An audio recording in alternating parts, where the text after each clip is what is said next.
this weekend on KBC Channel 1. You have no idea what is upon us. Fury that this world has never witnessed.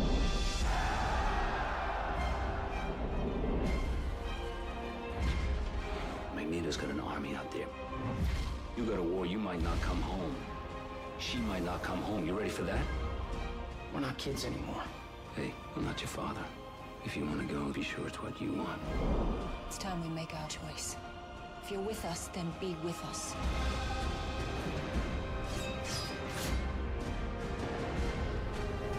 They wish to cure us.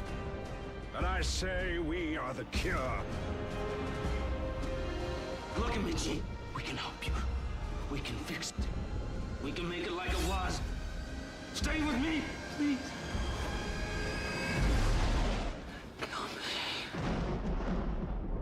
Tonight on KBC Channel 1. Relations between the national and county government sometimes become frosty, requiring the services of a mediator. When the health bucket went down, it went down with resources. There is also the aspect of service delivery. This is how we would want the 4 functions I transferred. And when you transfer and append, like if I give an example, you cut your shamba and you give somebody part of it. You cannot say when he plants bananas that you still want to say, don't cut it and don't take it to the market. With the extraordinary challenge we face as a nation, we find ourselves in a predicament, a situation that finds us adjusting to a new world order. Staying at home to protect ourselves and the ones we love. Ultimately meaning that we have empty streets, many closed doors, and limited movement. Yet, it's in times like these that the Kenyan spirit of resilience, unity, and resolve has in the past come to life and emboldened us as a people.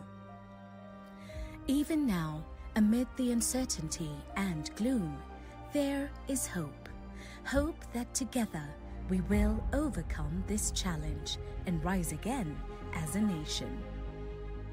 And when we do, the magic of Kenya will be here to take us on a thrilling adventure.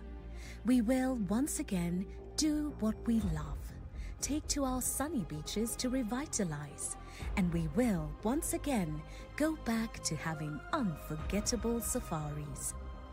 Without a doubt, we will be back to creating memories together over good food and company, hanging out with friends as we cheer on our favorite teams, and taking a break from the everyday hustle at the park or even with just a good night out. Together, we will overcome this moment, and we will be back to doing all the things we love doing most. Magical Kenya. The magic awaits. Sisi Kenyans, we don't poteza a chance to connect now to it. We now have close to 40 million internet subscriptions, and our mobile connectivity has helped us spread our biasharas wider, while new technologies open up a digital Kenyan economy that will leave no one behind. Mawasiliano kwetu, nguvu kwako. The Communications Authority of Kenya, opening your world.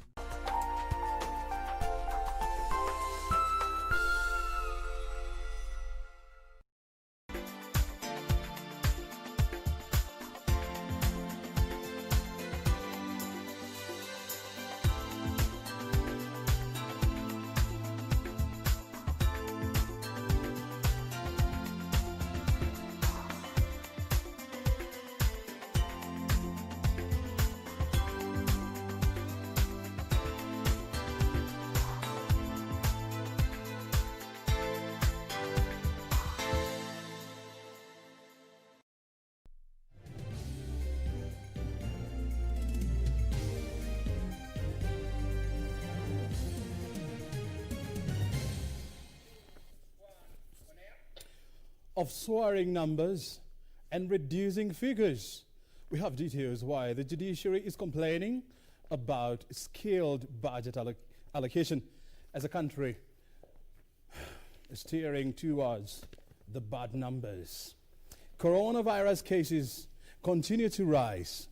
We put a fresh face to these numbers right here on Business Insight. Good evening. You are right on time for the most comprehensive bulletin of the day. My name is Obrien Kimani. A day when the country is wondering how high are we likely to go with coronavirus cases. I want to take you to the super wall so that we can have a look at the latest figures so that actually you can appreciate where the government is coming from. In the last 24 hours, a total of 6,195 cases have been tested. Out of these, 538 turned out positive. This is almost 10% of the people who are tested. Recoveries as well, almost in tandem with the number of recoveries, confirmed cases at 14. The number of deaths as well, standing at 8. The most interesting thing, let's first of all go to that slide again. Yeah, the most interesting thing or the worrying trend here is if you are to look at the number of recoveries vis-a-vis the number of confirmed cases, you realize that there is almost 14 more people, not even actually 14, but about 24 more people who were tested positive compared to the number of people who actually recovered from the virus. Let's go to the next slide. Well, so this is how Kenya looks like. Tested so far 335,318 people. Confirmed cases 24,411. Recoveries at 10,444. The number of deaths at 399. Of key concern is the fact that there are more than 14,000 people who are still infected or suffering from this disease. And the government is saying that in the coming days, it is going to ramp up testing efforts. And so we'll get to know the true reality on the ground. These numbers are absolutely keeping policymakers burning their midnight oil, wondering where next or where to next. We'll be putting some breath into these figures right here on this bulletin. But before we get there, a look at the highlights right now. Today, we have 538 people who have tested positive after testing 6,195 samples over the past 24 hours. The soaring cases. Kenya confirms 538 new coronavirus infections as the government warns those without underlying conditions also at risk. Judiciary facing cash crunch. Chief Justice David Maraga says the wheels of justice grinding to a halt due to financial constraints. And seeking to empower young people, government moves to have youth play an integral part in its policy development.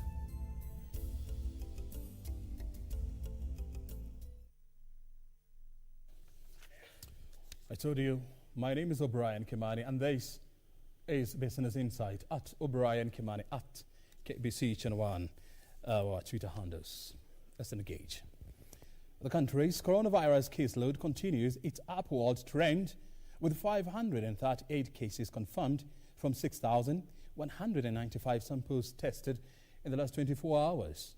Kenya now has a cumulative of 24,411 confirmed COVID-19 cases. During the last 24 hours, the country also lost an additional 8 people, raising the total tally or the total number of fatalities recorded since the outbreak of the disease in the country to 399. On Thursday, Kenya's coronavirus caseload hit 24,411 after 538 people tested positive for the deadly virus from 6,195 samples taken within 24 hours. The new cases include 516 Kenyans and 22 foreigners and are aged between 2 years and 85 years. Nairobi continues to lead in the distribution of cases by counties, recording 277 cases, followed by Kiambu with 72.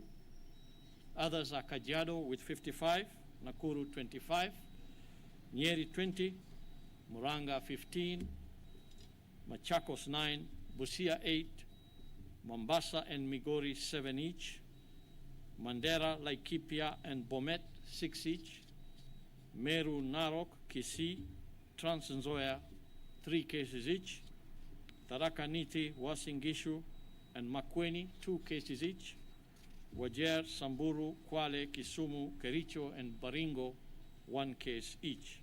In the same period, 514 more people were discharged after recovering from the virus. 431 were from the home-based care program and 83 from hospitals, and the total number of recoveries now stands at 10,444. We have lost 8 patients to the disease, bringing our fatality to 399. Of these 8 patients, 6 of them had underlying conditions. Only 2 did not have any underlying condition. So far, the country has conducted a total of 335,318 tests. Meanwhile, Kenya joined the rest of the world in marking Breastfeeding Week, with experts emphasizing on the importance of exclusive breastfeeding for infants, at least for 6 months, saying the simple gesture could save at least 800,000 infants around the world annually through boosting immunity. Only 3 out of 5 children in Kenya are exclusively breastfed in the first 6 months, which means that most infants in the community are deprived of major nutritional, immunological, and psychological benefits which breastfeeding confers. And the mask needs to be worn also while feeding the baby, and they need to routinely clean and disinfect very frequently all the surfaces in the household. That is a safe manner to continue practicing breastfeeding during COVID-19 outbreak, which is very important. Ladies and gentlemen, according to UNICEF and WHO, increasing breastfeeding to universal level or nearly universal level of around 100% could save more than 800,000 lives of baby every year across the world. Purity Museo, Channel 1 News.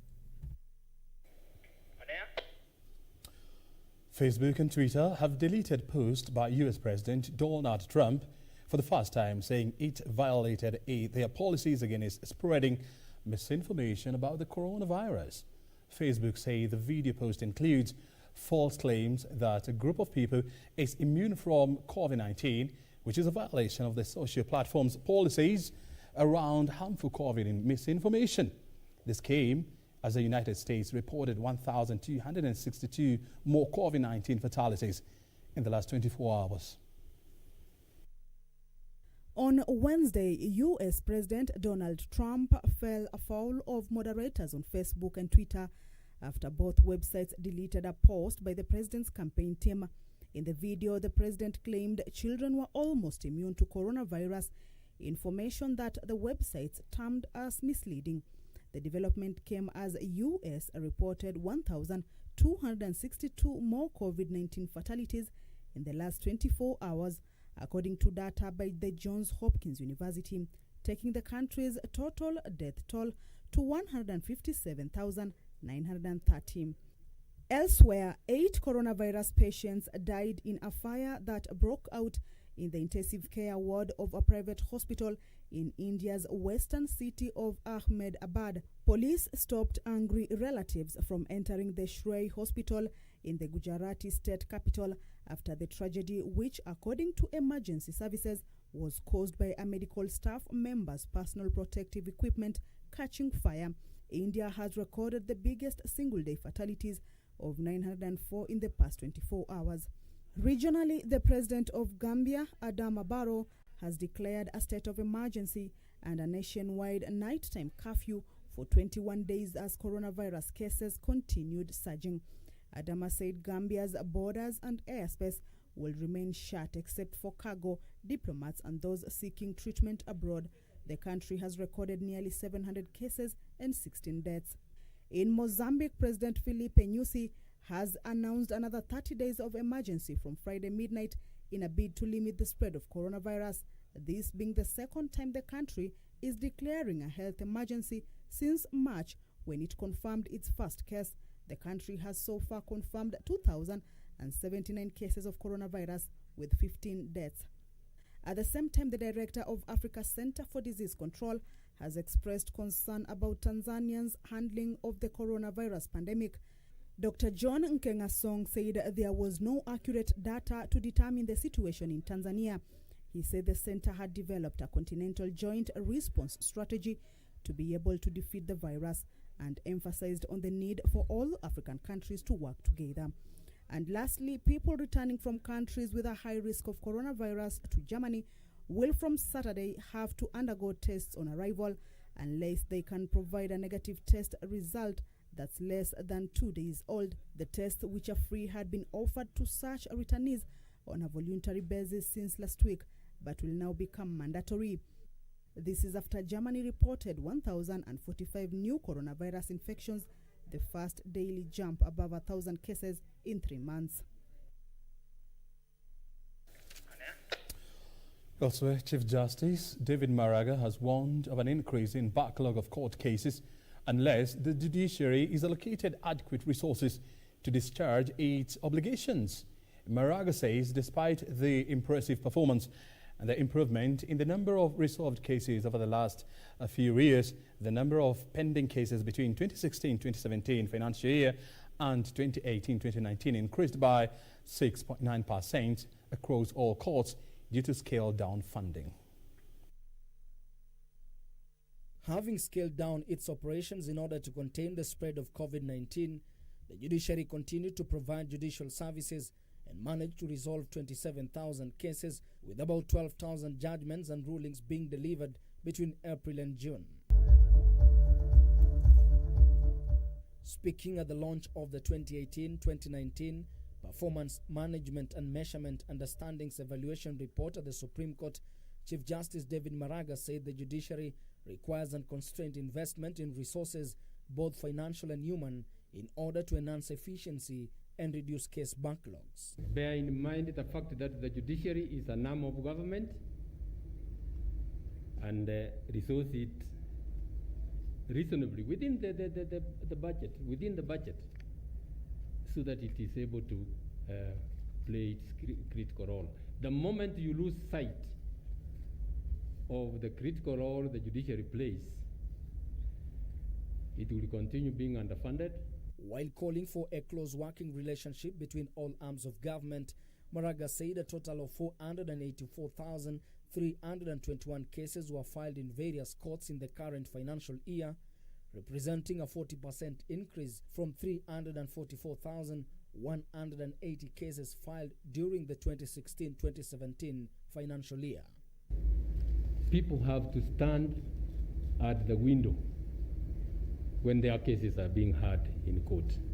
Is that the kind of judiciary you want for your people? Without corresponding facilitation and both financial and human resources, continue talking about backlog. And that is the truth of the matter. Under the 2020-2021 financial year, the judiciary was allocated 17.4 billion shillings, an amount the judiciary claimed was not only below what they asked for, but was far below 1% of the national budget. I want to assure you that as the new chair, we will look into the budget, see where we can be able to balance between the demands of the various sectors and see if there are areas that we can be able to address and at least address the issues that you have. We want a situation whereby we'll be sitting down, and as I said before we came here, we said that we are going to open our doors. As the chair of budget, I open my door to make sure that we have an engagement before we do the budget. So every arm of the government should not impede the other. As I say this, everything we do must want the improvement of the status and welfare of Wajiko. The evaluation report launched seeks to measure the performance and effectiveness of the judiciary and its departments and assess justice delivery in the country. The occasion also saw the unveiling of the Judiciary Strategic Plan for 2019-2023, Court User Satisfaction Survey 2019, and Judiciary Gender Audit. Ben Chumba, reporting for Channel 1 News. A section of leaders has urged the Senate to expedite negotiations on the revenue sharing formula to ensure uninterrupted service delivery in counties, while stressing on the importance of population-based formula. Among National Congress members of Parliament said Kenyans from marginalized areas should not be disenfranchised. Lugari Member of Parliament Ayub Savula and his Matungu counterpart Justice Murunga want senators to end the current impasse on the contentious revenue-sharing formula. We call on the Senate to stop divisive politics in discussions over the new formula. This is not a time for political posturing from Senate members. Na rasilimali zetu za Kenya zinafaa kukawanywa kwa mkawanyo ambao uko sawa. Sio ya kwamba sehemu moja ipokee sehemu kubwa ya mkawanyo na ingine kidogo, wengine wanateseka. The lawmakers taking a swipe at ODM leader Raila Odinga over what they termed as his unclear stand on the revenue standoff. Interestingly, the former PM argued that his commitment to the first position was born out of the fact that he did not have a full appreciation and understanding of the CRA report. We are surprised and dismayed that a leader of his stature can make a public statement of such magnitude without having a proper understanding of the facts. This even as Kiambu County Governor James Nyoro said most of the devolved functions solely depend on shareable revenue, and a delay may have serious consequences on service delivery in the devolved units. When we say that this formula should prioritize agriculture so that we stop exporting wealth and importing poverty, watu wanakataa. The debate on the contentious formula has had 7 false starts in the Senate as senators from losing counties ganged up to defeat a population-based formula being fronted by the government. For Channel 1 News, I am Edward Kabasa.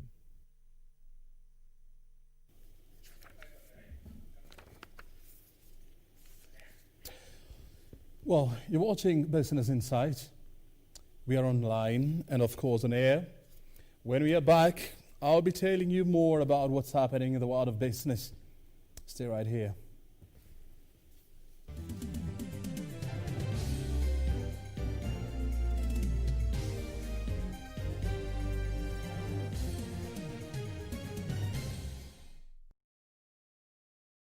Tonight on KBC Channel 1. Relations between the national and county government sometimes become frosty, requiring the services of a mediator. When the health docket went down, it went down with resources. There is also the aspect of service delivery. This is how we would want the 4 functions I transferred. And when you transfer an append, like if I give an example, you cut your shamba and you give somebody part of it. You cannot say when he plants bananas that you still want to say, don't cut it and don't take it to the market.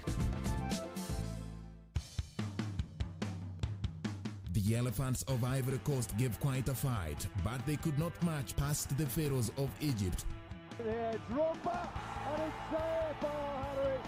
who are made to sweat before lifting their 5th Africa Cup of Nations trophy. It's failed by the goalkeeper, and somehow he survives, but is the ball going to go in? It finally does. The good man for the job, I'd say, and he's done it. Egypt, for the 5th time, are African champions. We revisit Cairo this Saturday at 5 p.m. with the final of the 2006 Africa Cup of Nations, only on KBC Channel 1.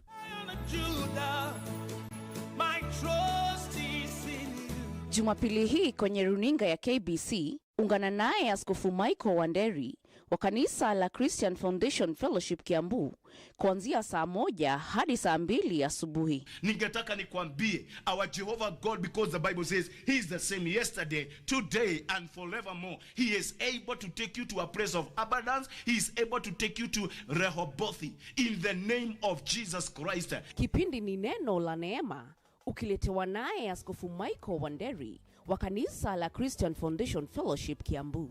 Usikose.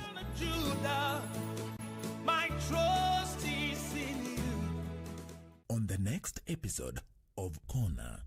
I had a long night. Hiyo sio sababu ya kuwa mlevi asubuhi. Mlevi? Nani ni mlevi? Kitu muhimu hapo ni at that moment nyote mko na chance ya kuitamani fate zenu. Unaona? Yaani hiyo tu ndio kitu namata. Na ujue kitu muhimu kingine ni lazima kwa akili yako kumejambia unaenda kuipatia 110%. Tired of this nonsense.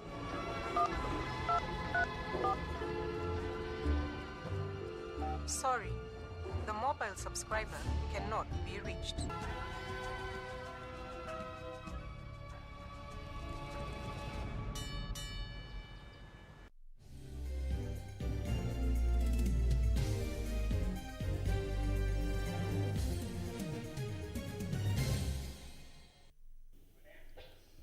The government is working on modalities to engage the youth in a multi-sectoral approach to ensure that they fully form a part of the policy development. Speaking during the launch of a week-long event ahead of the International Youth Day to be held on 12th, ICT and Youth Affairs Cabinet Secretary Joe Moshero said the new approach will act as one-stop shop for young people to receive government services. 12th of August, the country will be joining the rest of the world in marking International Youth Day. ICT and Youth Affairs Cabinet Secretary Joe Musheru, while launching the week-long celebrations, indicated that the ministry is taking a paradigm shift in engaging the youth to have them play a more central role in innovation and technology uptake. Musheru says a multi-sectoral approach has been adopted, bringing on board partners such as the Ministry of Environment and Public Service, among other private sectors, to create a single point of entry in the government services for the young people. And so at the moment, myself and my co-chair, CS Margaret Kobia, are really putting together and bringing PSs and state departments together to ensure that for youth, if you want to be able to access the government, if you want to be able to access any of our services, you have a single point of entry. And so we will be putting that together, and throughout this week you will see that that is the case. In the week-long celebrations, youth across the country will be engaged in talent development, tree planting, among other activities. But taking care of our livelihoods, this is the economy, looking at that from talent, ensuring that we have the right equipment that is available so that we can be able to record, whether it is music, whether it is film. All these are things that we're putting in place. The President has directed us to undertake a massive tree planting exercise, 2 billion trees by 2022. And we can do it. We need the youth to come and take the front line in working with us, undertaking tree planting activities. We want the youth to join us in establishing tree nurseries for their income, for distribution to their families, for distribution to the schools. The collaboration seeks to consolidate all the youth programs in various sectors for ease of evaluation and monitoring. At the same time, Musheru assured all the youth who are engaged in the Kazim Tani program of their remuneration, saying the recent hiccups that delayed the disbursement of funds have been sorted. The Chief Administrative Secretary in the ministry, Nadia Ahmed, was on a similar event in Mombasa, where she assured young people engaged under the program of their dues.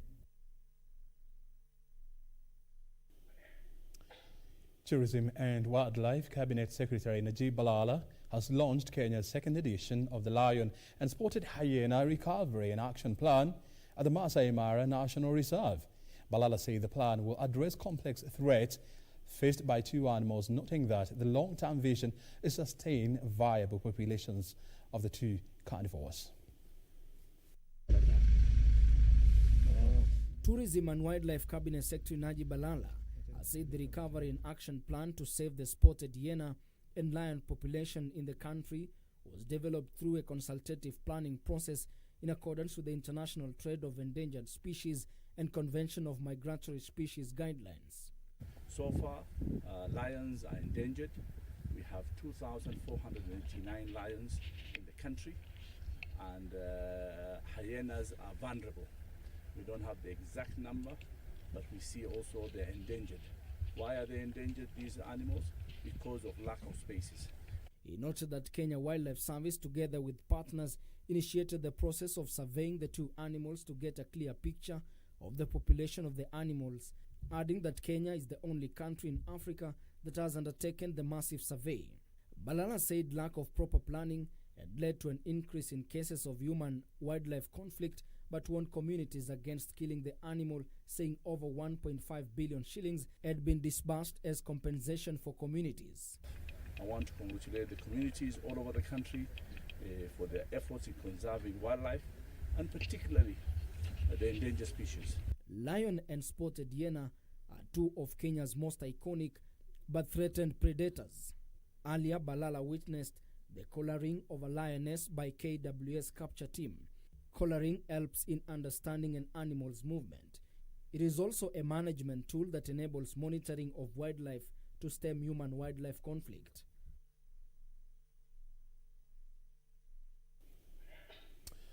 Tension is high in Emasinga village of Navaholo constituency, Kakamega County, after villagers burned down two houses belonging to a man they claim was behind the abduction and killing of a local teacher.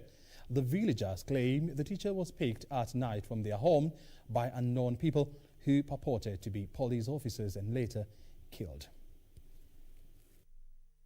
The burned household items testifies the magnitude of the villagers' anger as they went into an alleged revenging spree following the abduction and killing of one of their own, a local secondary school teacher. The villagers of Emasinga in Navaholo constituency, Kakamega County, descended on Kalsas Waremba Opondo two houses and burned them on accusation that he was involved in the death of the Mongaka high school teacher who was abducted and shot dead by unknown assailants armed with AK-47 rifle. Violet Opon, a sister to the deceased, claimed two armed young men masquerading as police officers picked the deceased from his home. Kwa sababu gani? Ya shamba. Shamba wamekawanya, lakini wanaona tu shamba yenye wamekawa ni ndogo, wause yenye imepaki wakule, na wameusa, wamekula. Tena wanaua Ernest kufuate kwa shamba yenye wameusa. Hatujui maisha ya hapa kwa Mzee Peter Ndeke. Hatutaki mambo ya kufunika maneno alafu vifo siendelee. Serikali iingilie hii maneno kati, isaidie hii familia, tutatue msoso wa shamba, kwa sababu sisi tunapinga shamba, mzee anauza shamba kutoka chini anaelekea juu. The family alleged the teacher was murdered following a land dispute with his stepmother and his father, who were alleged to have sold the land without consulting family members. Elsewhere, the body of a 39-year-old woman who drowned in the world-famous Thompson Falls in Nyahururu town while taking pictures 2 weeks ago has finally been retrieved. Jemima's Oratia's body was retrieved on Wednesday evening by villagers and rescues. The mother of the three was standing on a stone near River Ewaso Narok, which is located at the bottom of the falls, as her brother was taking a picture when she slipped and drowned. According to Nyahururu Sub-County Deputy County Commissioner Patrick Muli, the body was spotted by residents downstream the river some 5 kilometers from the falls. Na mwili umeletwa hapa mochari. Tunangojea ifanyiwe postmortem so that now familia wanaweza chukua waende watayarishi mazishi. Lakini tulikuwa na changamoto, imekuwa tumedelay sana. Delay ilitokea kwa sababu ya mvua imeendelea kunyesha, na mahali msichana alikuwa ameanguka ni mahali ambapo kuna mawe sana.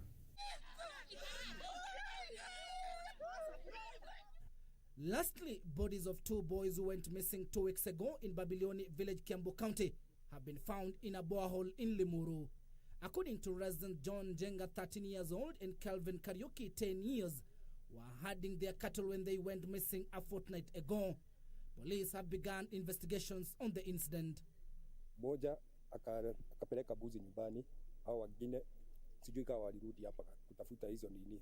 Wanaenda huko juu upande wa Mlegeti pale kwa nini kwa bridge ile iko pale.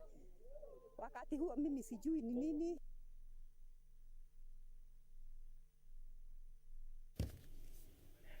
And a section of farmers in Mboni, Makueni County have started uprooting their coffee bushes to plant alternative crops on what they claim as poor pay and embezzlement by the leadership of their local cooperative society. Meanwhile, youths have been urged to embrace President Uhuru Kenyatta's Big Four agenda in their innovations to support the country's economic stability as well as raise their living standards. More of these in our county news wrap with Timothy Kipnosu. The over 2,000 farmers who are members of the Kikima Farmers Cooperative Society in Mboni, Makueni County complained of poor returns from their coffee venture and instead opted for other crops such as macadamia, avocado and poultry farming, among others. Most of the coffee factories in the area have stopped operations, with most of its workers going for years without pay. Tukifata malipo mzuri, kila mkulima anaweza rudi shambani. Sasa tunakaa sisi wa Bacterians zaidi tunakaa tu hiyo hatujui tutafanya nini. My expectation is to learn from this process. Meanwhile, youths have been urged to embrace President Uhuru Kenyatta's Big Four agenda in their innovations as part of the economic stability agenda. Speaking in Mombasa during the stakeholders meeting to develop synergy towards a collaborative approach to youths, Chief Administrative Secretary in the Ministry of ICT, Nadia Ahmed, reiterated the importance of engaging the youth in pushing the development agenda. Tuko na platform yaitwa Whitebox. Whitebox ni platform ambao tunawakubali vijana waeke uvumbuzi wao hapo online. Kitu kimoja ambao ni kuwa paka uvumbuzi wako uwe una support the Big Four agenda ya His Excellency the President. Ikiwa yako iko katika katika hizo 4, then uende hapo kwa hiyo whitebox.go.ke uweke uvumbuzi wako hapo na uendeleze. Ikiwa wewe unaona huwezi kufanya hivyo, tuko na regional coordinator katika ofisi yetu ya wizara. In the meantime, the legal leadership battle between two factions of the Legio Maria Church has taken a different twist after Migori Court made a determination that the two parties agreed to withdraw the case, which has dragged for 10 years to pave way to a new case against the new Pope. After the demise of Mr. Ongombe, another person called Mr. Lul was installed as Pope. And we have since sued him in a separate suit, which is coming up on 24th of September. And residents of Transmara East took to the street to protest the deplorable state of the Kurisiet Jepsol Road. The residents accused their legislator Johanna Ngin of misappropriating 40 million shillings meant for the construction of the key road in the area. Kuna pesa iliwekwa Chemamit 5 million ya equalization. Hakuna. Kuna pesa iliwekwa Murkan. Kuna pesa iliwekwa Murkan 5 million. Hakuna pesa. It is not even looting, it is massive looting. Finally, residents of Maragua, Muranga County have expressed gratitude after the government began the construction of various roads in the area. Led by Maragua Member of Parliament Mary Waidira, the locals say the development will ease transport of farm produce. Hizi barabara pamoja na maneno ya stima na maji ambao inamwagika hapa kutoka kwa serikali kuu italeta maono na italeta maendeleo ambao wananchi ndio walikuwa wanagojea, na ndio sababu wakachagua serikali ya Jubilee sana sana ikiongozwa na Uhuru Kenyatta. Timothy Kipnusu for Channel 1 News.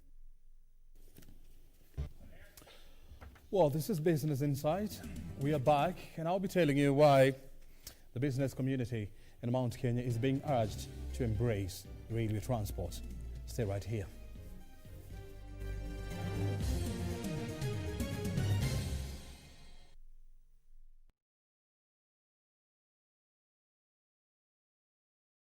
As Kenyans, we don't waste a chance to perform.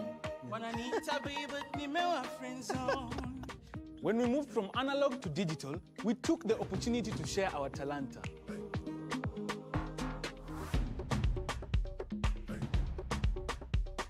and the rise of local radio represented our voices mtaani. It is important that we don't forget that. And now, in these difficult times, free educational shows are helping our children learn from home. And new ICT and educational platforms are going to make sure that no one is left behind. Mawasiliano kwetu, nguvu kwako. The Communications Authority of Kenya, opening your world. You may be in the pit. You do not see how you could get out. But the good news is that you do not have to get by yourself.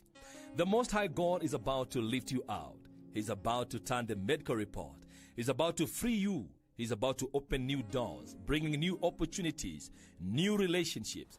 Kupata The Pit, bonyeza star 811 star 967 hash. Bonyeza star 811 star 967 hash. On the next episode of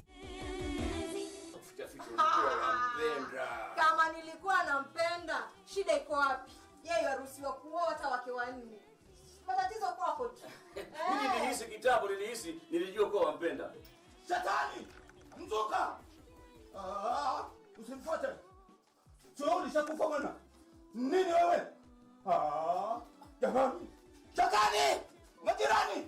Tujali kazi zenu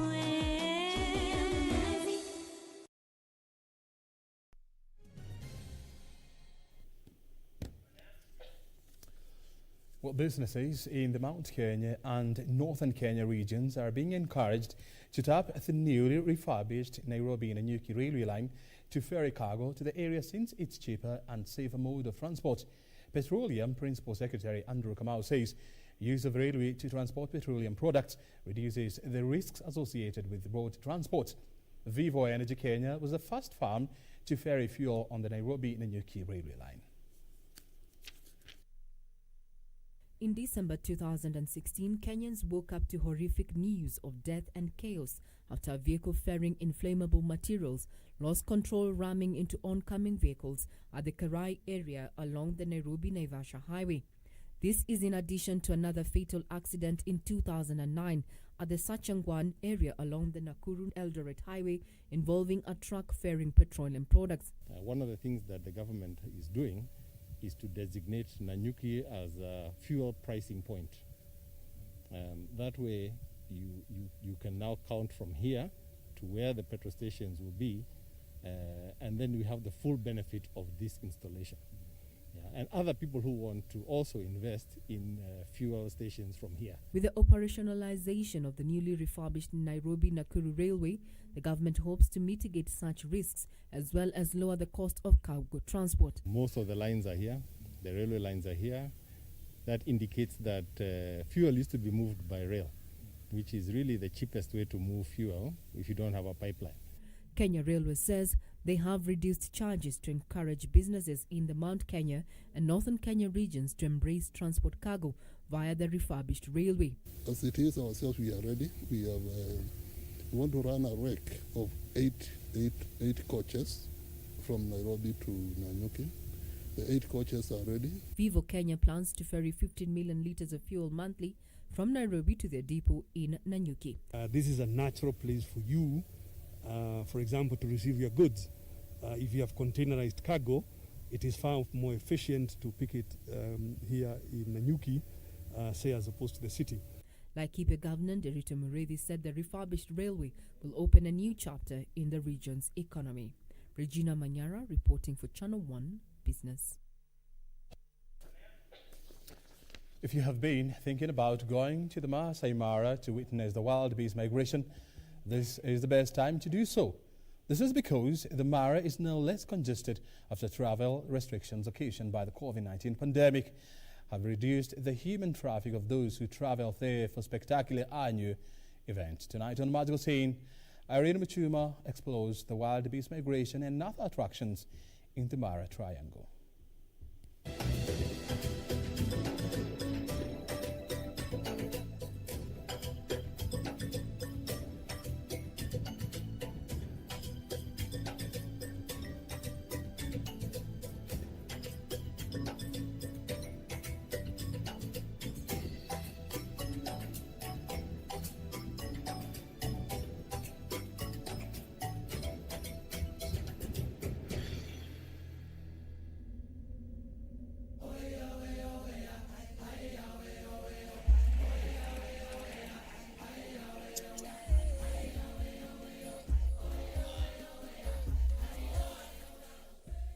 The chirping birds, the babbling of the crocodile-infested Mara River, and the sights of wildlife on the lush green savanna grassland would motivate one to visit the vast Masai Mara National Reserve in Narok County over and over, just like they never left.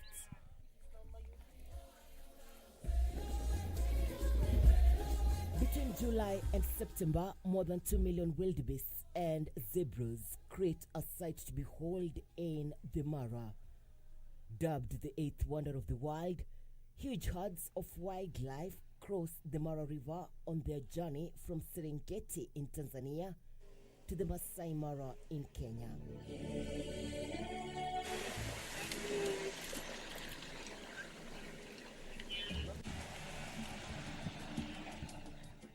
The journey involves ducking big cats on land and crocodiles in the river.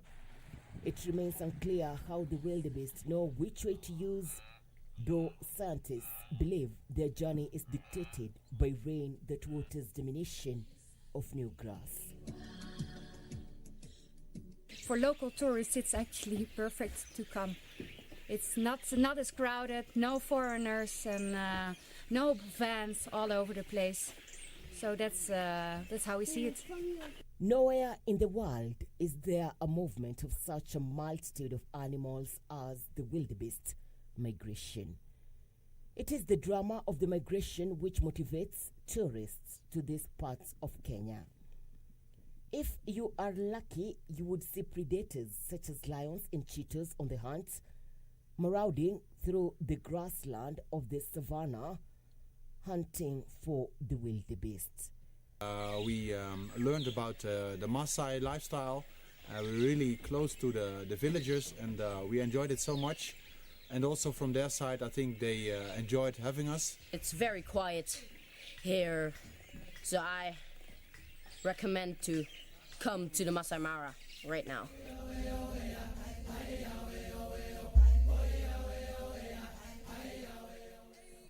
The wildebeests and zebras migrate to the Mara for pasture and procreation. New calves are born in January, a month that marks the start of their journey back to the Serengeti in Tanzania. Irene Mchuma Udim, medical science in the county of Narok.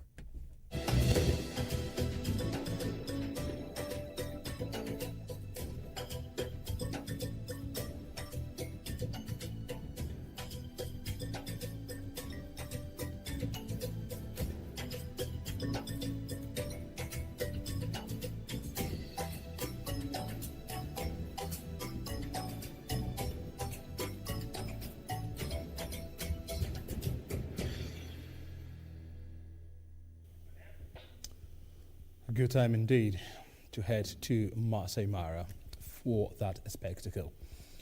Kenyan businesses will benefit from a 200 billion shillings fund by Transform Africa Leadership, which also targets 5 other African nations. The fund will benefit small and medium enterprises in health, finance, agriculture, and the real estate sector in Kenya. Head of the fund, Dr. Roland Robert, says already 2 startups have received 150 million shillings as commitment funding. I had a sit down with Dr. Roland, and this was our engagement. The business climate in Kenya has been adversely affected by the outbreak of the coronavirus in March this year. In May, the Central Bank of Kenya warned that 7 out of 10 small businesses in the country were facing imminent collapse due to cash flow problems. Since then, there has been calls for lenders to loosen their restrictions on lending to this class of borrowers. We invest in people, not just the products or the ideas. It's not about the business. It's if I give you 100,000, I expect your business to suffer at some point. The question is, are you going to abandon it and run, or are you willing to work together to figure it out and pivot? You may want to do business this way. The market might not bear that, and you must pivot. Transform Africa initiative says there is an urgent need to cushion Kenyan SMEs with business mentorship programs as they deal with the double problem of COVID-19 and constricted access to funding. Head of the initiative, Dr. Roland Robert, says already $2 billion are ready for investment in Kenya, South Africa, Rwanda, Botswana, Malawi, and Zambia. We, as one of the investors, myself, vetting the companies, and then the additional lenders that we have numerous other lenders. Some are focused more on different countries, but probably all in all, we have over 12 partners funding these businesses. The fund has already signed funding agreement with 2 Kenyan SMEs, one in health and the other in the agriculture sector. Robert says they are targeting more than 700 businesses in Africa with the fund. The fact that we are dealing with a 30%, it shows the viability of Kenyan enterprises. It also shows the resourcefulness of the entrepreneurs that we came to, because what was so impressive was how much they had done with so little. And that's a value. What others may look down upon, investors who have been in the trenches know that is the skill that most people don't have. The initiative is further urging Kenyan companies to be innovative to remain afloat as the COVID-19 pandemic upends business environment globally.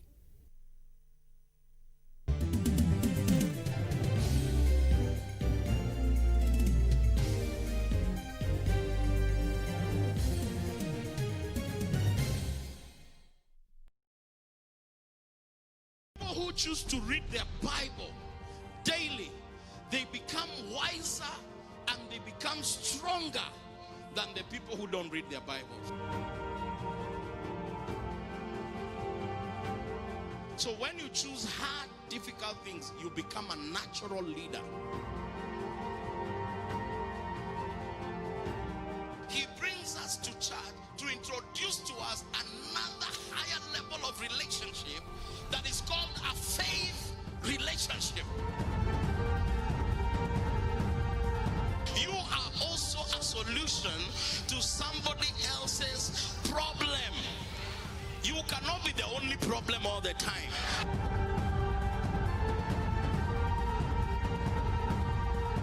Join Pastor Ginny Masharia on the Master's Touch this Sunday from 8 a.m. on KBC Channel 1. On the next episode of Ashoka. I was suspecting Ashok's spot for no reason. It had butter only. I think I am thinking too much about Ashok. That is why I suspect everything he does. You are at ease as if the problem is already solved. You will have to make an effort, Sushim, repeatedly. If you lose this opportunity this time, then your dream to have a secure future will end, along with this.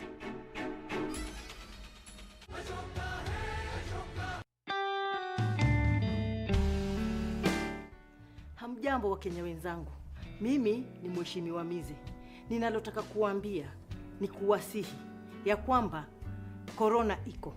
Na ili tupigane nayo na tuishinde. Ukikohoa, tafadhali kama una ile ya kujifunika ile tissue, weka mkono hapa.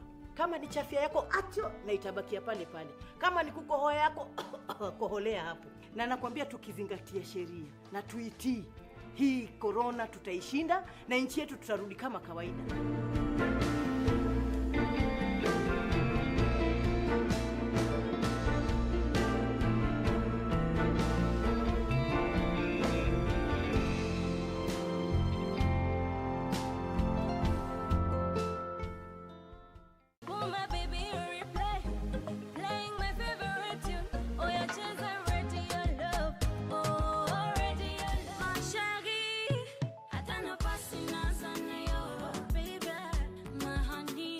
Tunakupa burudani.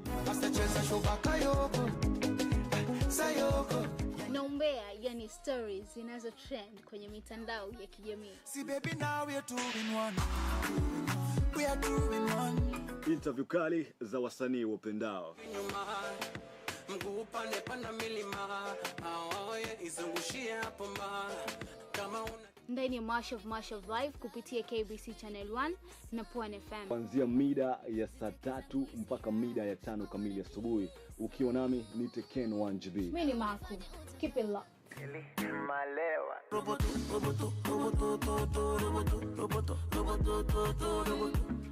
Yeah. Iseme kawana for daddy.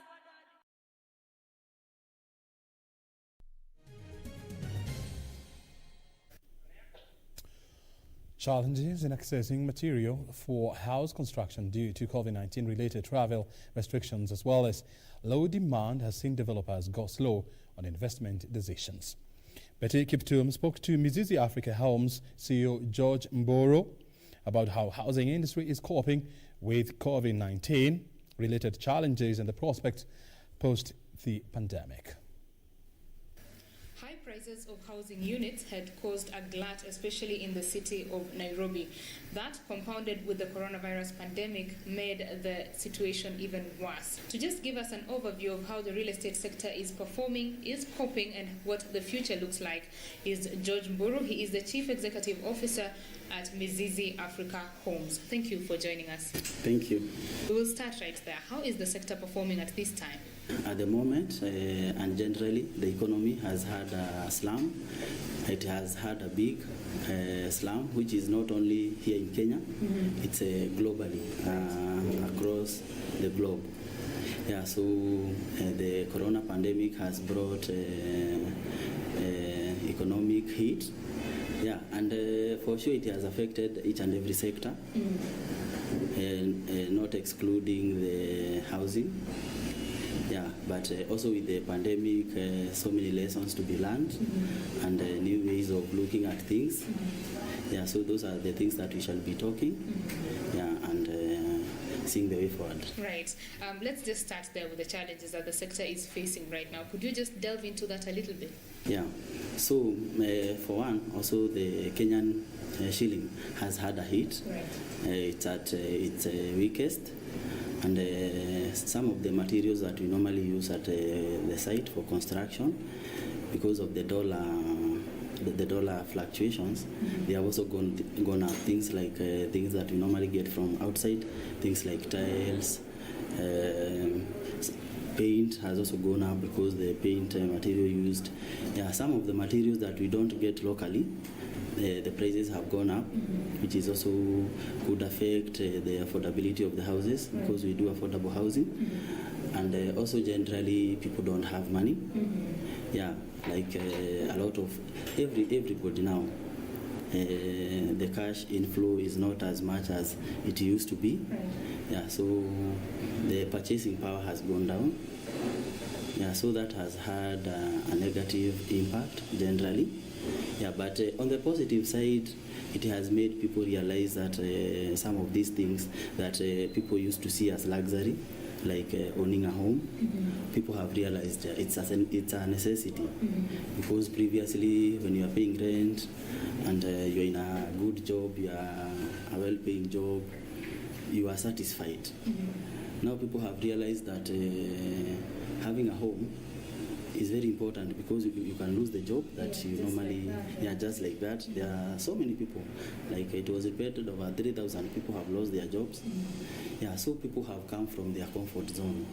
You used to have your job, you are okay, you are getting your mortgage, let's not even say the mortgage loans to buy maybe your car, you furnish your house, you go outside Kenya. Yeah, so those things were considered normal. Now they are seeing some of those things, now they are the luxury. Right. The things that were considered luxury, like owning a home, now people have seen it's a necessity. Right. Yeah, so it has brought a change of point of view. Yeah. So as much as people do not have as much money as they would have previously, or maybe they are keeping what they have for maybe survival right now, do you foresee that the market will pick up now? Yeah, definitely the market will pick up. When the first time the corona came, everybody was in panic. Everybody was going to the shopping to get what they could get. Right. Yeah, but with time, people now have come to understand corona. And for one, it is not as bad as it was initially thought, because it was like a death sentence. Like you get it, you automatically, you are gone. Yeah. So there is a bit of a paradox in Kenya, really. There are over 200,000 housing units deficit annually. You know, that's compounding. And then at the same time, there's a bit that there's a glut, you know, and an oversupply of some units. How does that work? It's a matter of economics. Economics, you know, demand, supply, and pricing. Right. Yeah, so those things they come to play. Like you find there are so many houses, but the prices are so high. So the demand is there, or the desire. We normally call it the desire is there, but you can't afford. So as much as you may wish to have that house, you find that the price now is making you to not get it. Yeah, but also that's something that this pandemic has brought on forth, that affordability is key. And we really thank the government, and that's what we are doing as Mrs. Africa Homes Limited. We are supporting the government in its affordable housing agenda, because affordability is the key here. The demand is there, the desire is there, but now the affordability. If you have looked around, you will find the luxury, the high end, the high end houses. They are there, but no customers. The occupancy is pretty low. And it's getting worse now because people have had to move out because of the cash crunch. Because of the cash crunch, people are moving out. Actually, we are having people coming from those high end and now coming to acquire affordable. Because with affordability, that is where there is the key. I can assure you, with affordability. That's where the bulk of the If the high end can come down slightly, you will find that the uptake will be more. So when you talk about these high-end houses, they have been highly priced before, unaffordable now for the lower end of the market. Do you think that this pandemic will make the prices come down? There's this concept that has been really tarnished. It's called off-plan housing. And off-plan housing, because that's what we are doing, we have realized it gives the solution to the expensiveness or the high prices of the houses. Because you find the developers, they at times get loans, and those loans have so much interest that they are servicing. So you find that those developers, when the prices of materials go up, and also the banks are demanding, or they have to get their loan back plus interest.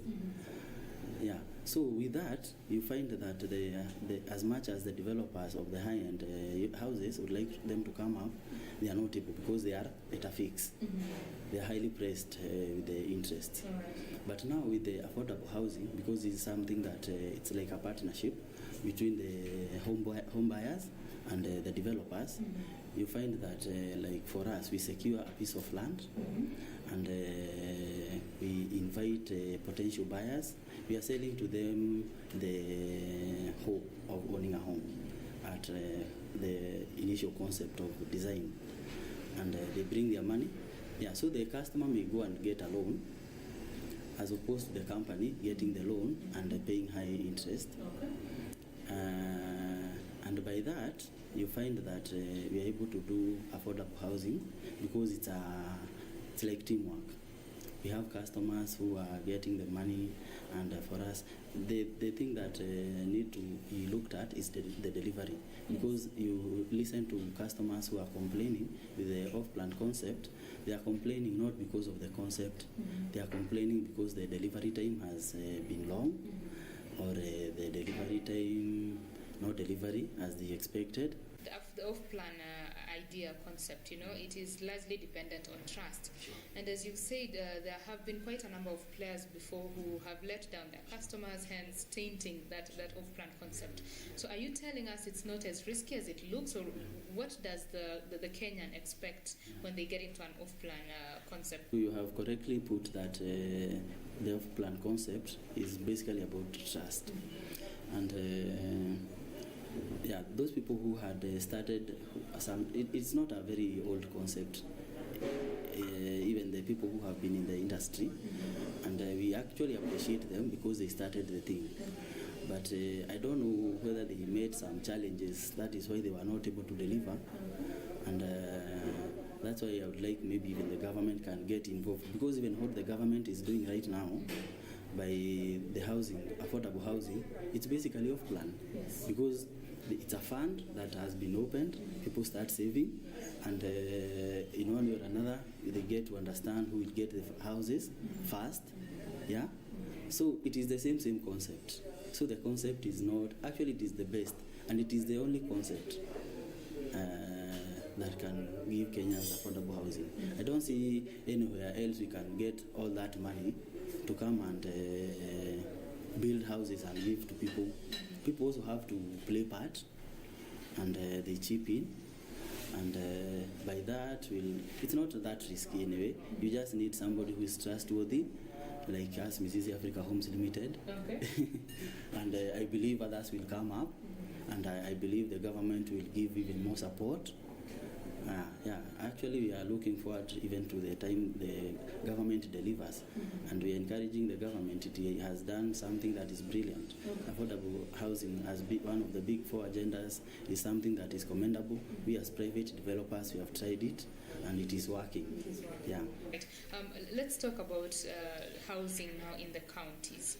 Of course, there's the dynamics, which are very different. For the counties, the housing deficit is there, especially now that devolution is continuing to, open up spaces and opportunities in the counties. So what can county governments or just the local authorities do to assist this sector grow locally?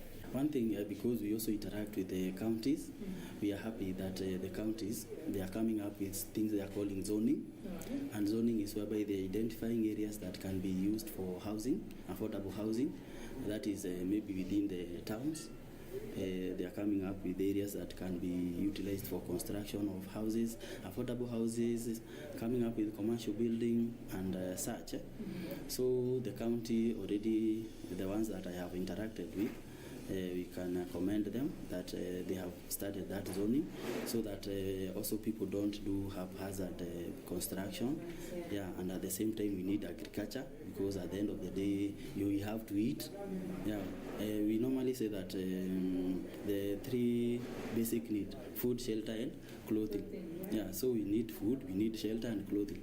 And by what the counties are doing, having zoning.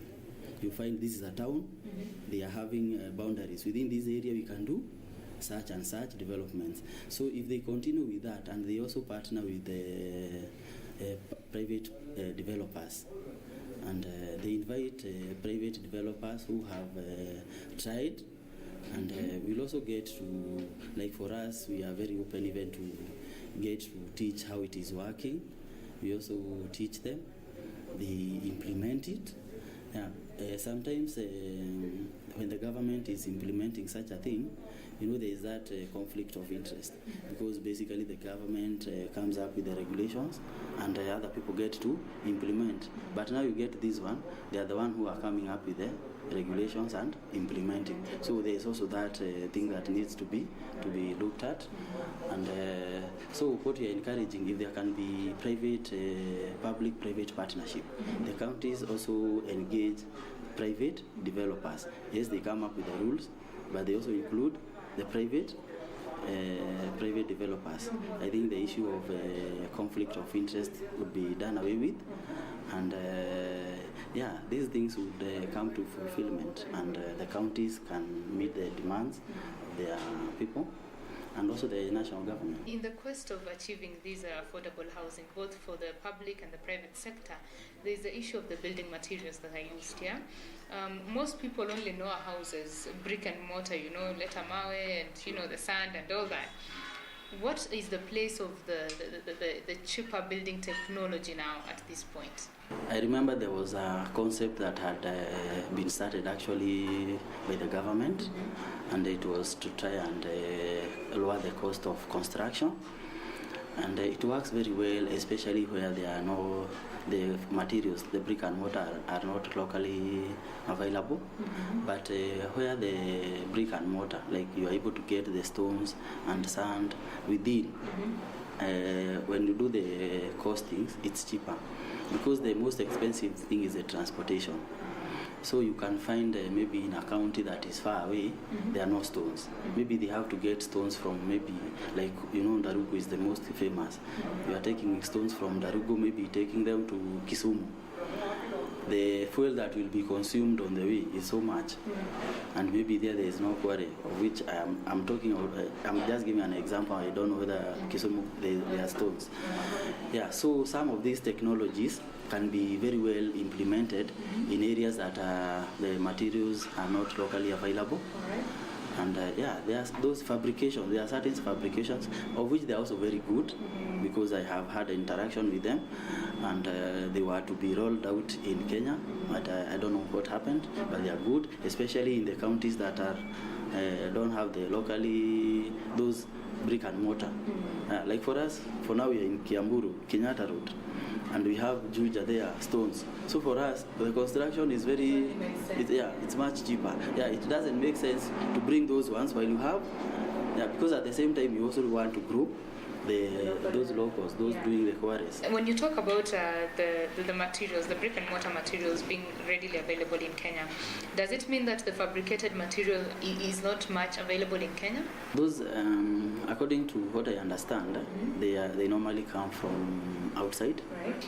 Yeah, they come from outside because there are some fabrications, then they are filled with the concrete. Yeah, some of the things they come from outside. But concrete cement is locally available. Yeah, so it's a mixture. So that means in Kenya there is a market for that. There is a place for manufacturing of such materials, right? The market and the resources are there. Actually, as Kenyans, as Africans, we are blessed with the resources. You find things like stones, things like sand, things like all the cement. Those are things that are locally available here in Kenya. Yeah, we just need to increase and support the companies. Yeah, also the industrialization is part of the affordable, Big Four agenda. Those people also are given support so that we can also produce cement here cheaply. We can produce concrete here cheaply. We can produce some of those things. So what we need to import, there are just some very few things. All right. Another thing that definitely affects the prices of houses in a very large scale is the price of land, the cost of land. It has been argued that the cost of land in Kenya is exorbitant and highly unregulated. What are your thoughts on that? That's very true. Like we understand in Kenya, the rule is that it's willing seller, willing buyer. Yeah, that is the rule, and with that it makes the cost of land to be expensive. The government maybe some of the land belong to the government. The government can subsidize. Actually, I think by subsidizing and encouraging people actually to sell and maybe move to other areas. Yeah, if you can sell some, you have for example, you find people, you are sitting on a land that you are not using for agriculture, and that land you can sell at above 10 million. And with that 10 million, you can take that money and go and to somewhere agricultural, and you get like 10 acres. Yeah, so if people can be more enlightened and encouraged such, I'm sure the land that is within towns and maybe the land the government can advocate for development would be found at a cheaper price. And they can also they can give incentives. They can give, maybe if it's a private developers, they are given that some soft loan by the government, which you pay over time. Let's now talk about the mortgages in Kenya. It's quite a big issue. Just right about 30,000 mortgages in the country in a population of 47 million people. That's pretty low. It is said that these mortgages are highly unaffordable because for a household you need to have about 200,000 combined income on a monthly basis to afford a mortgage. That is very high for any average Kenyan. So what are your thoughts in ensuring that the mortgage uptake is even increased? For one, when you're taking a mortgage, I have had experiences of customers who want to take a mortgage, and sometimes they go to the bank and they are given maybe the cost of getting the mortgage. You see, even before you are given the mortgage, already 500,000 is gone. There are so many costs: valuation, legal fee, stamp duty, internal facilitation. You do those costings before you are even given the money. already you 500,000 is gone. On top of that, interest for mortgages. You do you're given a loan of 25, a loan you will pay in 25 years. But when you do the costing, the money you will have spent at the end of the day, it is so much. It is so much it loses the sense. How do you be paying your house for 25 years, all your working life? By the time you are done, also houses also depreciate. That's a fact. You have bought a house, you have paid over 20 million. By the time you are done paying, you have now retired, and the house you can't even resell at, not even half, even quarter that price. Yeah, because you have stayed there, it has depreciated. Yeah, so mortgages, I think with the partnership of the government and maybe the outside, like Kenya, we are very much highly favored by God, and we normally find it very easy to get Eurobonds, to get financing from the outside market. Yeah, the government can, you hear government is getting a loan at 1% interest. If that can be passed on over to the Mwananchi is given that loan and they are paying 1%. Without these other costs of other costs, you understand, the ones that I'm talking about of the legal fee, what have you. You are given a loan very easily, and you pay 1%, and you secure an affordable house. Even if you pay, I'm telling you that loan, so not so many people will take the 25 years. Yeah, you want to clear within 3-4 years, and you acquire another house. Now this house you will use as collateral. You will not even need now that loan from maybe outside or from anywhere. Now this one you will buy, you will use this house, you get a personal loan, you use your house as collateral, you acquire that house, which now you become an investor. Now you are not only a homeowner, you are an investor now, the second house. You invest, after some time, resell now to somebody. You will also not be greedy, because you are also assisted, isn't it? So don't make so much profit. This house has costed you like 3 million. Sell at 4.5, make 1.5 in maybe a year's time. You have assisted another person, you have been assisted, or you can have rent. And when everybody does that, even rent will be very affordable. Do you think that mortgages have a future, so to say, in Kenya? Yeah, mortgages as they are now, they are not viable, to be sincere. As they are not viable. They are not helping many people. They are helping actually a very small group, which I don't know which one. So they need to be restructured. But something that is working very well is the SACCOs. SACCOs are working perfectly, and SACCOs are now even starting to appreciate that getting guarantors. You know, the thing with SACCO, the problem was guarantors. So we have had SACCOs that now we are working with slowly they're embracing the idea that they can fund somebody who wants an affordable house, and the person just need to save for, like, let's say 6 months, and they are given 6 times their savings. And that house, they understand the title may not actually be out. They will look at the agreement that we have had with the company. Yeah, that also makes the company that you have a big responsibility. You need to be somebody who is straightforward. Yeah, they use that agreement. They are given 5 times. Then when the title comes out, they are given the title as collateral. And by that, you find that you have saved maybe 700,000, you are given 5 times, that is 3.5. You have had your house. You repay that loan in a matter of, you are given up to 4-5 years. You clear even within a shorter time, because now you are not paying rent. The only thing you are doing, you are servicing the SACCO, and you know SACCOs are not that strict. It's a 12% reducing balance. You just need to show that you are paying your loan, commitment. If you need to restructure, you restructure. Yeah, so if the SACCOs, like all SACCOs, can take up this opportunity, it's a big opportunity. And also the mortgage, they need to look at the structure, and they may also need to be assisted so that they also give at a lower interest. You know, so banks are in business. Definitely. So if they can be given support, and I think there was that thing that the government has supported so that they can give affordable mortgages. Yeah, I think they would do it can work. Otherwise, the way they are, something needs to be done. As you look at it now, the coronavirus has hit, the sector is definitely struggling. What is the future, the near future for the industry? As much as this pandemic has come, we are grateful that it is not as bad as we would have imagined.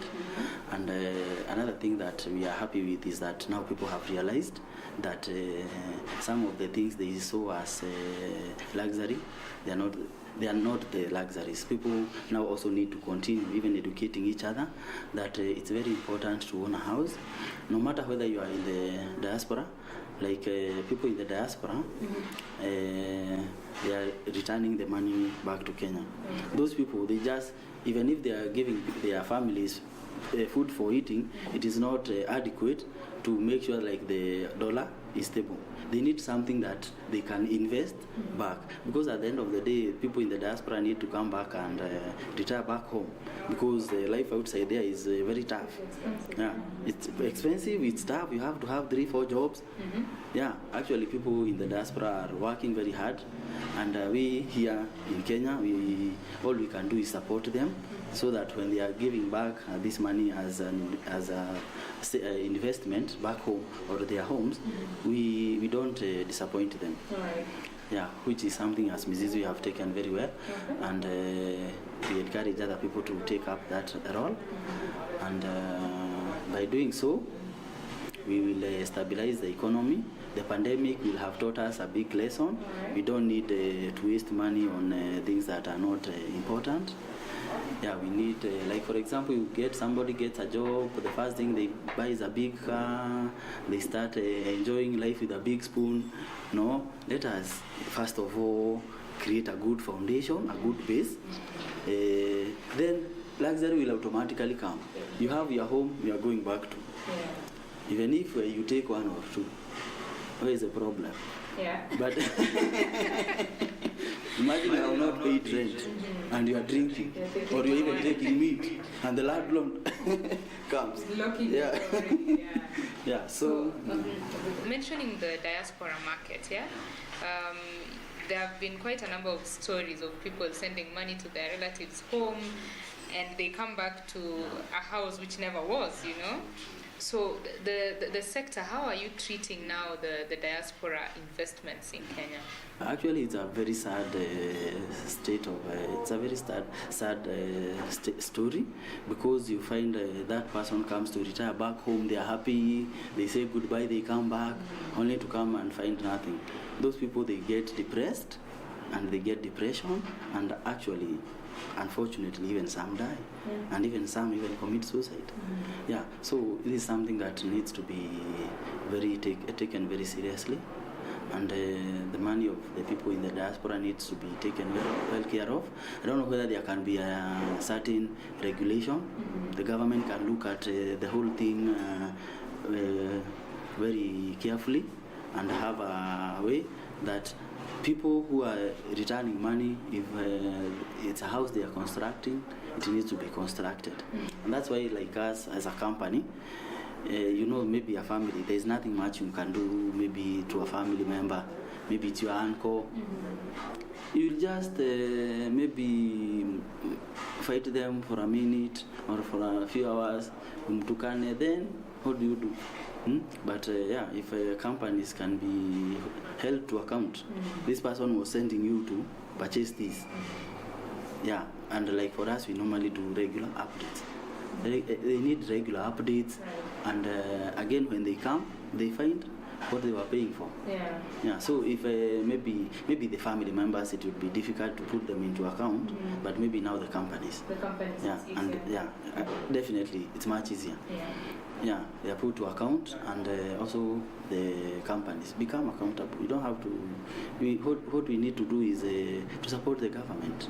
Yeah, and also the government supports us. So it's a win-win at the end of the day for us as developers, for the government because it's people, and for the diaspora people, and for the mwananchi at large. Yeah. So accountability and transparency, very important things to have. All right, as we come to a close, what would be your closing remarks, and just speaking to the future maybe of this sector? Yeah, so what I would like to do is I would like to give Kenyans hope and Africans, and this pandemic has shown us that for sure God loves us, and we are so much privileged because a majority of Kenyans are so much educated. So we have that advantage, and when they're educated, they go outside there, they're able to bring back money, and also who are here, they are not choosy, we are working in any sector and very hardworking. Kenyans are very hardworking, so if we continue with that spirit, we'll come out of this pandemic stronger and a better people. Okay. Thank you very much. I think that's a very good way to close the conversation. Thank you so much. Thank you for speaking with us. Okay. Well, that was Mr. George Mburu. He is the Chief Executive Officer at Mizizi Africa Homes, and we have been discussing matters the real estate sector, specifically housing. He has said the sector has seen quite a slump at this time of the COVID-19 pandemic, but it is not hopeless. There is hope for the future of the sector as even the economy picks up. That is it from me. My name is Betty Kiptum. Do continue watching Business Insight. Bye-bye. So Busia County Government and the World Bank have begun construction of an integrated modern fish market to the tune of 60 million shillings. The market, which is set to be commissioned in a month's time, will play host to 500 fishmongers drawn from neighboring counties of Kisumu and Kakamega. Fish production and improve household income in the Lake region, the World Bank has availed funds to aid the construction of an ultra-modern fish market in Busia County. According to Busia Cross-Border Fish Management Unit, the facility will also be fitted with modern equipment to support value addition efforts. In terms of value addition, kwa sababu products zetu tunaenda kufanya value addition, na tukifanya value addition of our products, packaging pia itakuwa ni hali ya juu. Kwa sababu ukiangalia hapa infrastructure bado inakuwa ni problem, na huko infrastructure imetengenezwa, kuna drainage, kuna zile toilets ambazo ni za kisasa, and it is a modern market. So the body adds that locals will now be able to produce an assortment of animal feeds from fish through value addition. Tutaka produce products zingine kama fish meals na animal feeds. Tunaweza tuko na raw materials la produce chakula kama hiyo kutokana na samaki. The 60 million shilling fish market is also earmarked to increase the quality of fish produced in the region. Elsewhere, over 2,000 farmers in Boni Makueni County have started growing macadamia and trees for timber production as an alternative to the coffee bushes, citing reduced earnings from the crop. Mwaka mzima huo umeisha, hatujaona pesa. Tulikuja kawa yetu tukilima, tunatai ikifika Disemba tupate pesa. Disemba imefita pule, tujaona kitu hata kitoko. Niingia kwa shamba nilipata 2,500 kgs. This year nimendrop sababu ya kukosa huduma ya kikima, nikawa na 815 kgs. You see the difference. There is a great difference. The farmers claim their coffee payment has dropped by 10 shillings in the past 2 years, eating into their earnings. Miaka mbili iliyopita kahawa ilikuwa mauzo ya kahawa ilikuwa inaenda juu kabisa. Ilikuwa tunalipwa karibu 70, 60, 50, lowest 60, 50 shillings. Lakini sasa kwa wakati huu hata 30 mbovu huwezi pata. 30 mbovu huwezi pata. Kahawa ikiuzwa unaambiwa iliuzwa 26 shillings. The farmers are now calling on both national and county governments to assist them access market for their new crops. Benson Rioba reporting for Channel 1 Business. And Kenya Power and Lighting Company is set to embark on a 460 million shillings worth of street lighting program to support a 24-hour operating system within Kisii Town and its environs. County Business Manager Zachary Opapa has, however, warned of dire consequences for vendors eyeing the 200 Latan project. The street lighting project will see 54 million shillings spent within Kisii Town alone, while 240 million shillings will be spent in other towns, in a decision that has been welcomed by businesses who note that it will support working round the clock. We've received a consignment of more than 200 lanterns to be used in Kisii County alone. A key challenge, however, remains vandalism, that mainly targets power, communication and road signage material for sale as scrap metal. Face the challenge of most of the residents don't want to come out, where we've identified some vandalized materials, and this has really hampered our duties. Elsewhere, Kitui County Government targets to boost honey production through capacity building of farmers. Already 100 trainees of trainers and 10 county agricultural officers have completed their program at the National Beekeeping Society. Wakati nilikuwa nasikia zamani, nilikuwa naona hii kazi ni ya wanaume. Lakini wakati nilianza kusoma, nikagundua kweli hii kitu niko na faida kwa kina mama. Kwa hivyo ningetaka kuwauliza watu wote wa Kitui County pale walipo, muangalie zile cooperatives za asali ziko karibu na wewe, tujiunge nayo, maana hii ndio tunataka ikuwe cash crop kabisa kabisa ya Kitui County, maana asali yetu inasifika dunia mzima. Water access challenges, unreliable rainfall and unpredictable food prices has seen more and more farmers embracing beekeeping as a source of livelihood. Na asali kidogo inaweza kava hata hiyo mahindi ungelipanda na ikufanyie jambo plan. Kwa hivyo heri mtu anayefunga nyuki. Regina Manyara reporting for Channel 1 Business.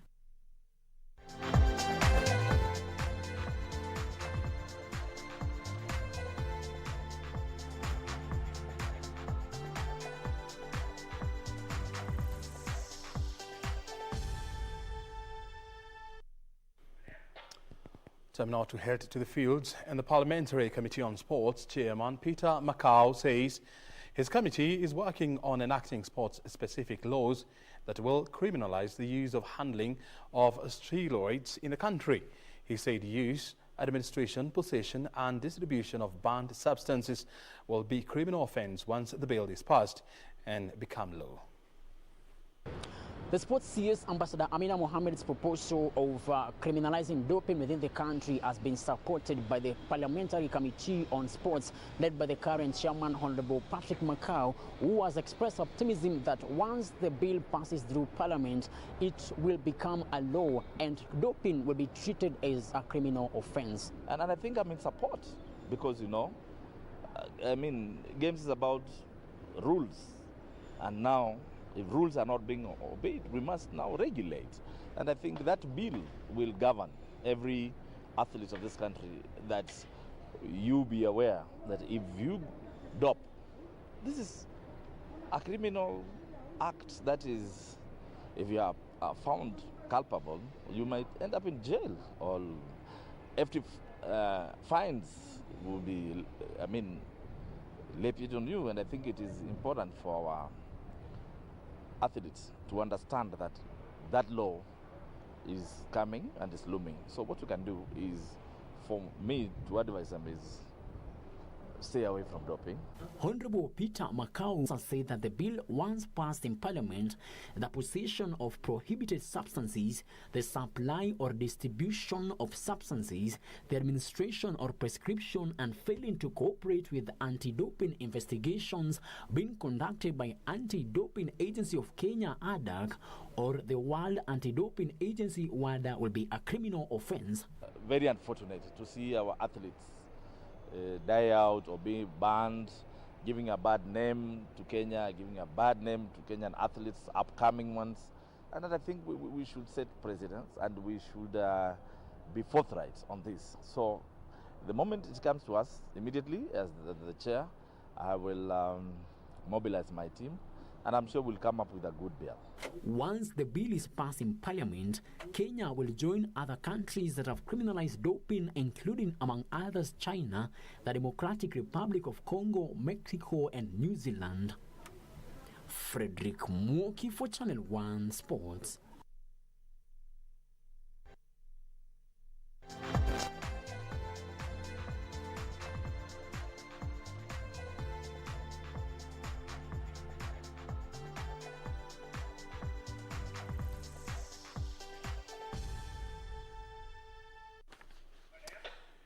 And with the time coming to almost 10:30, it's time to put a full stop on Business Inside for today. Remember, coming up next after Kenya Twaomba, is Inside Government, and tonight we look at the alternative dispute resolution mechanisms under the Intergovernmental Relations Technical Committee. It's a government institution that seeks to bring harmonious relationship between the national government and the county government. We'll be talking to the chairman and finding out how exactly they are helping the two levels of government address their challenges. So you don't want to miss that. Well, time to discuss with matters. Who is best suited to do this than Irene Muchuma? Oh yeah. So Irene, it has been a sunny day, same as yesterday. And it has been a little bit warm today, if I'm allowed to say so. Are we seeing the return of sunshine?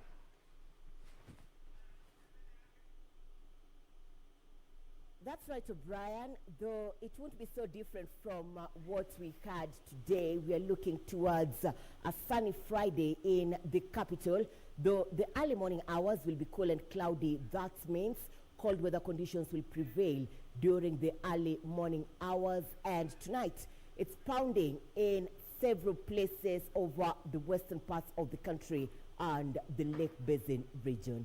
More details on that on the other side of the studio. O'Brien. Very well, Muchuma. Thank you so very much. And I must admit that this is indeed a jaw-dropping dress. Beautiful indeed. My name is Obrien Kimani. Stay right here for the weather, which is coming up next with Irene Muchuma. And thereafter, we have Inside Government. Have a good night.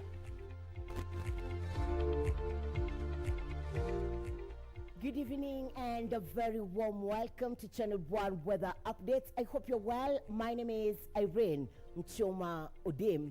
The country is covered with partly cloudy conditions, save for a few areas over the northwestern parts of the country, Kisumu, and several places over the western parts of the country where it's pounding.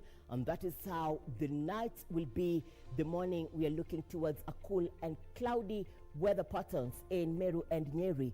Similarly, in Nairobi County, there will be showers in Mombasa, Malindi, and Lamu. Over a few places, though, the northeastern parts of the country will mainly experience sunny conditions, but that will see changing during the afternoon hours.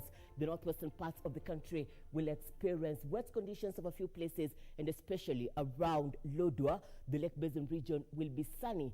Similarly to the western parts of the country, it will be cloudy over a few areas in the southeastern lowlands. Then sunny intervals will prevail for the better part of the morning hours. But then coming the afternoon, we'll see an increase of wet conditions over the western parts of the country. These are showers accompanied by thunderstorms in Kisii, Kitale, Eldoret, Kakamega, Bungoma, and also several places over the northwestern parts of the country.